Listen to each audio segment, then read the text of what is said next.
Welcome to Comic Power. I am your host, Comic Killer 72. This segment today is called Wicked Wednesday. If you didn't know, Wednesday is the new release for new comics that come out every week. These are my recommendations for the best books to pick up on Wednesday. I will also name one book to be the speculation pick of the week. For my longtime viewers, I need your help on promoting this channel. Once I hit 500 subscribers, I'll start doing giveaways as a reward. And we're talking key issue comics that will make you happy like Homer with a box of donuts. First up, DC is giving us Batman Annual #1. There is snowfall in Gotham City, but crime never takes a break for a snow fight. So the Caped Crusader is still on patrol. Pictured here is the rare 1961 Batman Annual #1. It really shows you how far the character has come in 55 years. Next up is Superman Annual #1, where he fights the Swamp Thing. Yeah, I'll have some of that. That looks pretty interesting. Please note these DC annuals go for $5 instead of the regular $4. Next up is the New Talent Showcase #1. It's a collection of art and new stories from new talent that's been mentored by Scott Snyder and Jim Lee personally.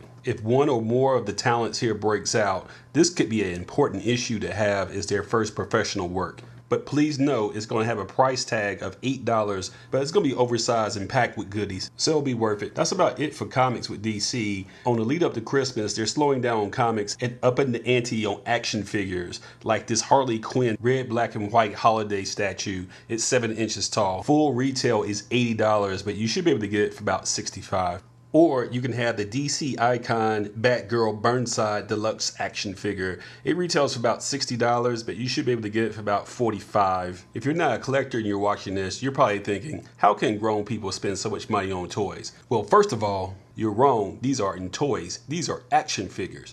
Here are toys. Here are action figures. Action figures are very articulate and are crafted meticulously to look just like they do in the movies or in the comics. So let's go over this again. Toy, action figure. Got it? Okay, let's continue. Next up, let's see what Marvel is up to. First up is Amazing Spider-Man #20, which is going to a second print. This is a tie-in for the Clone Conspiracy, which has been very popular. And we have an Otto Octavius, which looks like the classic Dr. Octopus. Next up is Black Panther #7. This is part 1 of a new story arc called The Crew, and where he brings in Storm and Luke Cage and Misty Knight. When I first started reading comics decades ago, black characters like Luke Cage were very rare, and they were treated like second-class citizens. It's really cool to see them get some shine now, especially on the Netflix show. And the upcoming Black Panther movie, man, I just can't wait, seriously. Next up is IVX #0 of a 6-part miniseries. IVX stands for Inhumans vs. X-Men. It does not appear that Inhumans and mutants can coexist, so they're coming to blows. The ramifications of what happens here is going to extend far into the Marvel Universe for some time to come. Next up is the Prowler #1, which is going to a second print. This is a Clone Conspiracy tie-in, by the way. The Prowler is the first black villain in the Marvel Comics history, by the way, and he's the uncle of Miles Morales, the new Spider-Man. So that raises his profile a lot and make this worth picking up. Next up is X-23, the complete collection on trade paperback. This retails for about $40 and it collects X-23 issues 4 through 21, as well as Dark Wolverine 8 and 9, and material from Wolverine The Road to Hell #1, and all new Wolverine Saga. The character Laura Kinney, aka X-23, is the clone of Wolverine, sometimes called the daughter of Wolverine. She made her debut in NYX #3 back in 2004. Other than The Walking Dead #1, this issue may be the most important comic released in the last 15 years. The character has been confirmed to be in the next Wolverine movie called Logan. The price of NYX was already in the level of car payment. Now it's about to go into the level of mortgage payment. Remember, this is a Fox project when you see the movie. Marvel doesn't own the mutants in the movies. Fox does. And I'm just hoping and praying they don't mess this up. Please don't mess it up. As you can see from this still photo, X-23 will be portrayed much younger than she is in the comics right now. Hopefully they won't make her completely powerless and uninteresting. In the comics, the only difference between her and Wolverine in terms of body count is he has 3 claws and she has 2. That's about it. She's just as lethal as he is. So definitely buy this trade paperback and get to know the character in her early incarnation. Next up is the speculation pick of the week. And that's going to be Ghost Rider #1.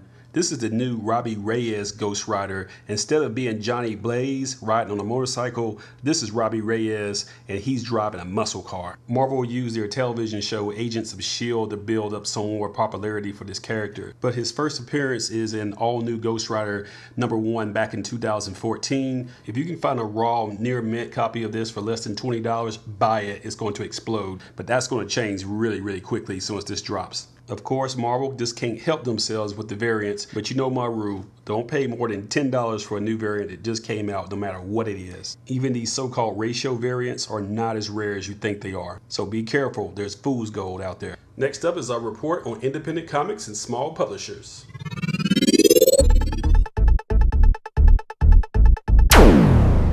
First up is No Angel #1 from Black Mask. This tiny publisher blew up out of nowhere in 2015, but they have failed to capitalize on it due to massive shipping delays. I'm still recommending their stuff right now because it's just so good, but our patience is getting thin.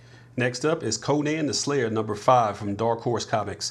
This is one of the most underrated books you're probably not reading. The art is done by newcomer Sergio Davala, and the writing is handled by Cullen Bunn, who's famous from Horror County. That's one hell of a team. They're doing Conan justice. Next up is Optimus Prime #1 from IDW Comics. Optimus Prime is probably the most important and popular character in the Transformer universe, so why not do a title with his name on the top? There's going to be more Transformer movies. Hopefully they're better in the future. Next up is Lady Death of Zodiac #1 from Coffin Comics. This character has a very strong cult following. This issue also has a very naughty variant, which we can't show because we are a family channel here. But be willing to shell out $40 if you want the nude variant, which is completely against my $10 rule, isn't it? Next up is Stargate Atlantis #1 from American Mythology Productions. This franchise started as a novel, but is best known as a 1994 movie starring Kurt Russell, who's going to be playing Star-Lord's father in Guardians of the Galaxy 2. My recommendation is for Kurt Russell fans because most people won't know what's going on Stargate anyway. Next up is Kadojo, Volume 2, #1 of a 5-part miniseries from 215 Inc. Productions. This small publisher is best known for putting out Enormous, which is critically acclaimed and is going to be optioned to become a television show in the future. It's an intentionally campy monster horror comic. Kadojo, on the other hand, is about a bio-droid that's breaking out of a special weapons headquarters, so it's a little bit more serious in tone. 215 puts out very high-quality books. I would pick this up. Next up is Planet of DAEMONS #1 from Amigo Comics. If you are a fan of fiction that includes black magic and the occult, or you like World of Warcraft, then this is for you. Next up is Generation Zero #4 from Valiant Comics. The best way to describe this is the New Mutants meets the A-Team. You are missing out on a fantastic read if you're not keeping up with this. Next up from Valiant Comics is Savage #1. This is the first appearance of this new character, by the way. He's going to be a replacement for Turok. Valiant had a lot of success publishing that character, but they don't own it. So rather than spend a lot of time and energy pumping it into a character you don't own, create one in which you are free and clear to do whatever you want because it's your own property. So Valiant does not own Turok? No problem. We got Savage.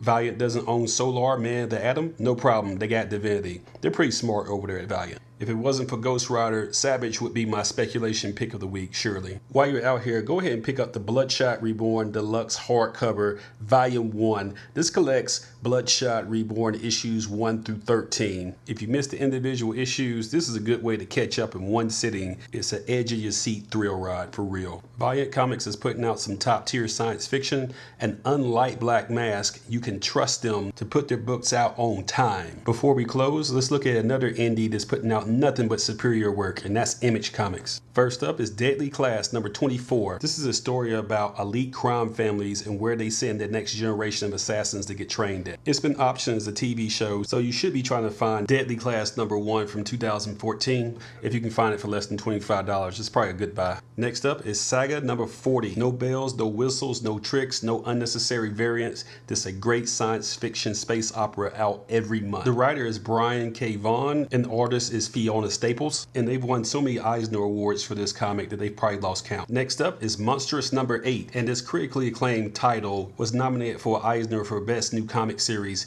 It lost to another Image title called Paper Girls, which was written by Brian K. Vaughan. There's that name again. Next up is Seven to Eternity, issue #1, which is going to a third printing.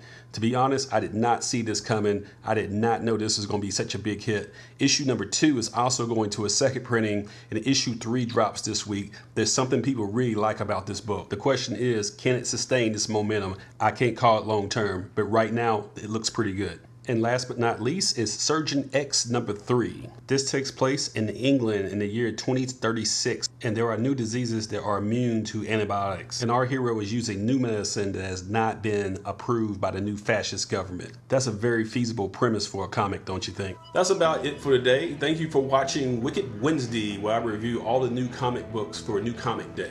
Be sure to follow my blog at comicpower.net. On social media, follow me at facebook.com/comicpower.net and comicpower-universe.tumblr.com. And don't forget twitter.com/comicpowersub. I also sell comics on eBay at this link. This is Comic Killer 72 for Comic Power saying bye-bye.